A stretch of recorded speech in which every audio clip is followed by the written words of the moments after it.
The biggest hiring mistake that I made, hiring 4 people from India to develop software for my business and promising deadlines, giving time and doing the demos every week, we still failed it. I wasted 2 months, money, time, and my dreams on people that was not able to deliver what they promised. Hiring just not about hiring the right people. It is also about checking the commitment and finding the vision together and assigning responsibility, coming up with the great project, timelines, due dates, and following those steps. By the way, my name is Ivan Princev. I'm a founder of multiple ventures and tech platform. Here's a 3-step playbook I use now, and I wish I had it back then. Number 1, vision and goals. Before you jump into commitment, you want to sit down together and talk about what is your goal as a person and what is another person's goals. How they see themselves in 3 years working for you doing these projects, what they want from this project. Because if you don't know the other person's goal and dreams, how do you supposed to help that person to succeed? The number 1 thing that you want to do is to have a big dreams. Ask a question, simple one. What is your goal? Tell your goals to the other person and see if they match. Because if your goals are not matched together, there's no reason to do anything. Just give you an example. I have 12 employees in dance school, and when I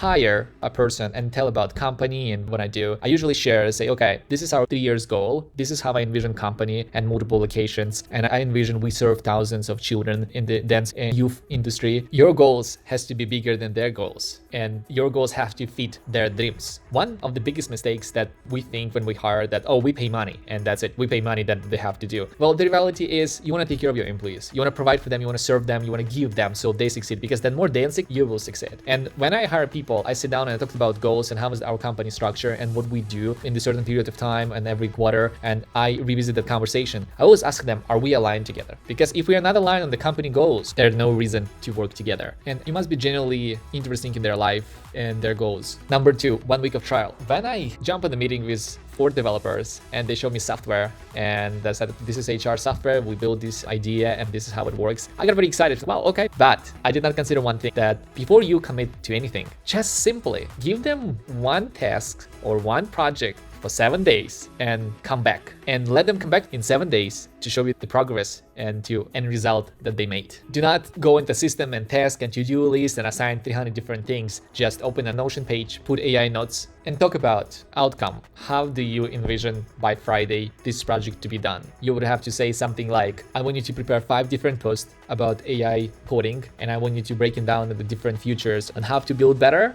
how to optimize the time, how many hours spent per day on AI coding, and how to make money on AI coding. And I want you to create a video, cut the videos, prepare the music, and I want you to prepare final result by Friday, 2 p.m. After you define the result, you want to set up 5-10 minutes daily meetings to help the other person to do better, because the other person doesn't know you yet, and you want to make sure he will learn what you exactly needed, and you'll be able to give small feedbacks on those things that he does, and it will produce a better result. And you're gonna meet on Friday and you're gonna just see the result, and 1 week will tell you a lot more than just one simple interview. And number 3, you want to give them an ownership of their project, not the task. You want to give them a result that they have to deliver. So for example, they have to run Facebook ads and bring the leads. Running Facebook ads not equal owning the leads and receiving the leads. So they have to produce the result for your company, and on the outcome, it will be a leads from Facebook. With my team, with my EA, I have a 10-15 minutes meetings 3 days a week, make sure my projects are moving forward, and she's really clear on what needs to be done and how it needs to be done, so I can revisit things. With my other team, we have L10 meetings every week on Monday, and we spend about 2 hours on the project and things that needs to be done. So having a weekly meeting, or if that's EA, you would have to have a daily meeting. If you have a bigger team, I have 11 people, but you have to see how they communicate with you, with your team, how kind they are, how much they can take feedback, because I had people that they cannot take a feedback. You give them constructive feedback and they cannot take it, and you don't need that. You want to be able to give feedback to your team so they can do and produce better results, and you don't have to spend hours on explaining them why you're doing that. Be honest to yourself and ask yourself a question: is this person fits our company? I know it's really hard for us to let people go from our lives, but I think it's very important who you're trying to have in your team. Just ask yourself an honest question: